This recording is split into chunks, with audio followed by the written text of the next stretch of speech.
Hello, and welcome to Travel Babble with Basha.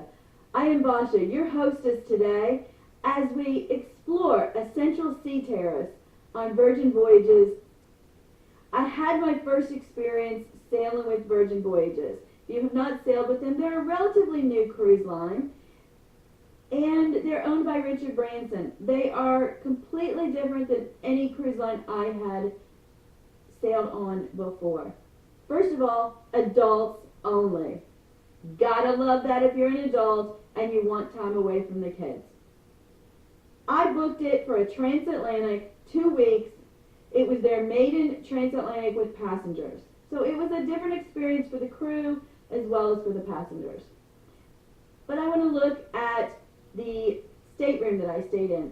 I'll have another video later about my experience and other things that went on the ship. In fact, there was so much, I may have several videos. Essential Sea Terrace. The first thing you notice as you're walking there is the hallways are wide. I've been on ships where you have to step into a doorway to pass other passengers if you're meeting each other in the hallway. And while it's not a big deal, it is nice to see how wide these hallways are, especially if you're a person with some limited mobility issues, that you can get down these hallways very easily. The nice thing, my Essential Sea Terrace was right up against a wall. So I figured if I was walking back to my room one night, I was tired. If I ran into the wall, I was home. How do you get in? First of all, this is a nice thing. A lot of cruise lines use cards. You wave them in front of your door. Some are moving to something on your mobile device. A few places, including Virgin Voyages, are starting with the armbands. Now this was nice because you wear this armband. It's a piece of jewelry. Everybody on the ship has them on. Do be careful about how you put them on. I was wearing mine wrong and it kept falling off until somebody showed me how to loop it through. But you wave that armband in front of your door and you can get in. As I walked into my Central Sea Terrace, on the left was the bathroom. Now let's start with the bathroom. I've been in some small bathrooms in European hotels, on other cruise ships. I don't think anything beat this bathroom for being small. The nice thing is, you're not usually spending hopefully a lot of time in there. But I said it was so small that I felt I could sit on the toilet, brush my teeth, and put my feet in the shower at the same time. Just to prove that, I actually one day went in there, just sat down, took my toothbrush, and put my feet. Now, I couldn't get in the shower, but my feet could touch the shower. That's how small it was. Is that something you really need to do? No. But I'm just using that as an example. The bathroom was very nice. I had no problems with the bathroom, but it was small. If you're a person who is very big, you may have some issues with the bathroom and with the shower. I was fine in there, enjoyed it. Like I said, I'm usually in and out. I don't spend a lot of time in there. And the room more than made up for the small bathroom. The room, in my opinion, for a balcony type room was large. I had a nice bed. I believe it was a king size, and it had really nice armrests, and it had a wooden, I'm not even sure what to call it, a wooden desk almost over the arms, where it was a nice, good, flat surface. I could set a drink on it. They took the place a nightstand, so I guess you could say it was a nightstand that was on the arm of the bed. But it was a nice place to rest everything. I had everything where I would line it up. Some people give me a hard time that I am, very particular about where things are. I'm not going to argue because I am. But it really was able to be organized very easily. Now, one of the things that was nice in that room also is across the end of the bed, they had a blanket. It was Virgin's colors. It was in a red and a kind of a white gray color.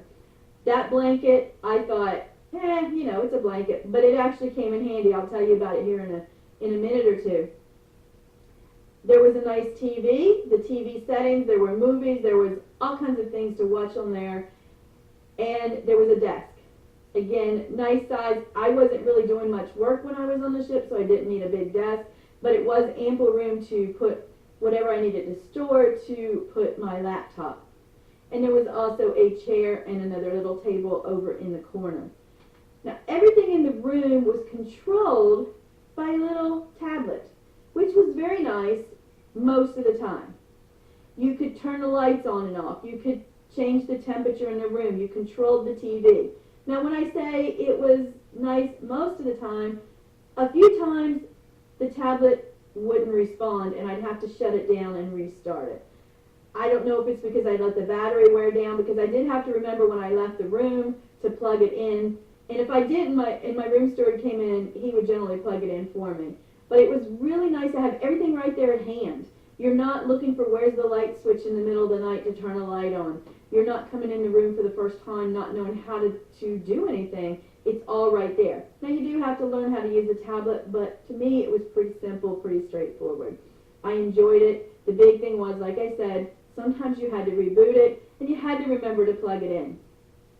Talking about the room steward, they told me very particularly at the very beginning when I met him that he only services the room once a day. I'm fine with that, but he was very upfront and forward with that, which I appreciated, that he would tell me right ahead of time not to expect 2 services, because some ships do give you 2, some have given you 2 and are cutting back. He was very clear, once a day. Storage for your stuff. And for those of you who watch my videos, you know I generally travel with a lot of stuff. I like my stuff. As you came in, there was a closet just beside the door right across from the bathroom. It was a decent size. It did not have doors. It had just a cloth, almost like a shower curtain that you closed over it. It was plenty of room for me, even with what I had to store and with the shelves that were also there. There was also a little safe there, which was nice. So I had plenty of storage room. I couldn't complain about that. The highlight of the room was actually not in the room, but right outside the room. The balcony.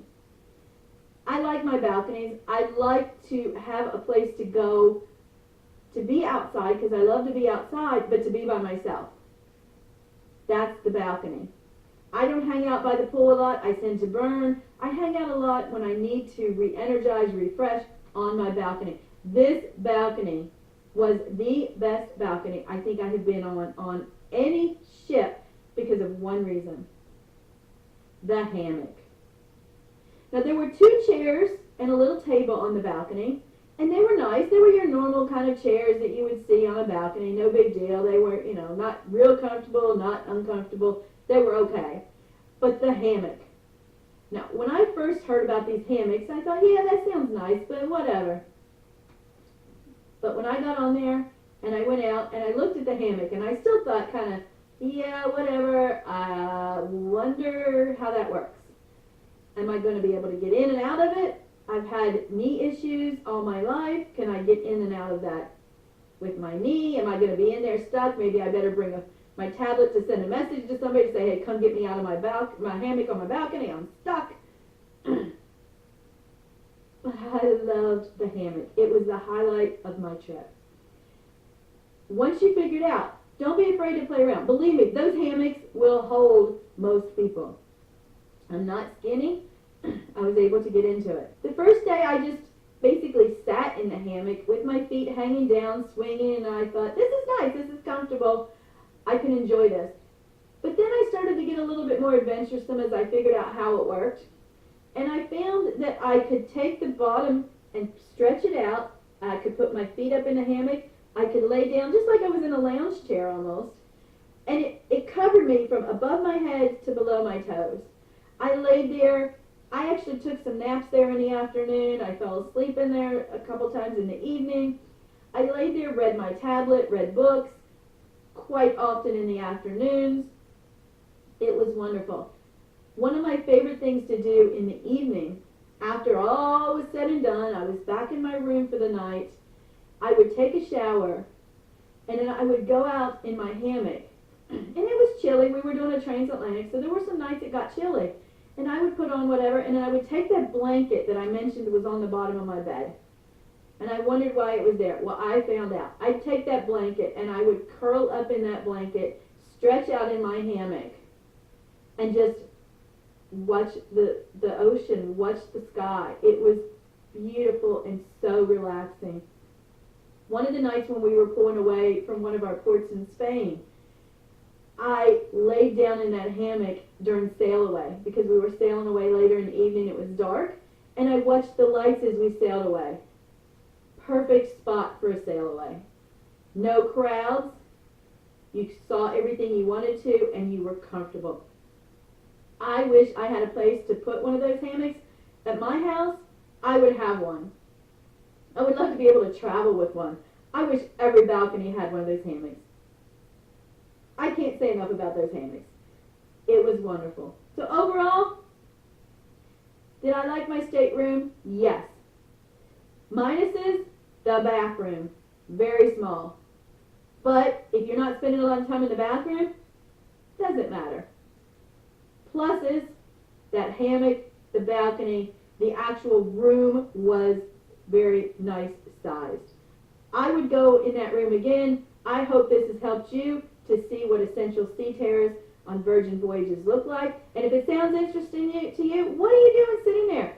Go pack your bags, but not before you like my video and subscribe to my channel. I'll see you next time.